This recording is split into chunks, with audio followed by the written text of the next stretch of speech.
জাকাত ব্যবস্থাপনায় স্বচ্ছতা ও আধুনিকায়ন নিশ্চিত করতে বিশিষ্ট আলেম ও আসুন্নাহ ফাউন্ডেশনের চেয়ারম্যান শায়েখ আহমদুল্লাহ পরামর্শ নিয়েছেন প্রধানমন্ত্রী তারেক রহমান।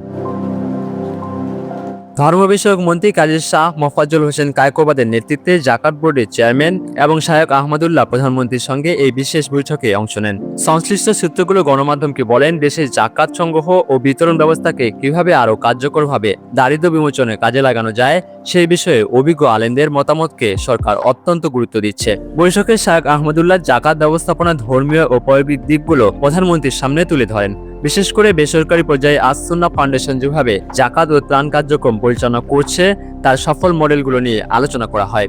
প্রধানমন্ত্রী তারেক রহমান এই মডেলগুলো সম্পর্কে গভীর আগ্রহ প্রকাশ করেন এবং জাকাত বোর্ডে এই ধরনের স্বচ্ছতা ও জবাবদিহিতা নিশ্চিত করার বিষয়ে শায়েখ আহমদুল্লাহর বিশেষ পরামর্শ গ্রহণ করেন। প্রধানমন্ত্রী উল্লেখ করেন যে জাকাত কোনো সাধারণ দান নয়, এটি ইসলামের একটি মৌলিক অর্থনৈতিক স্তম্ভ যা সঠিকভাবে বন্টন করলে দেশের দারিদ্র্য বিমোচন ত্বরান্বিত হবে।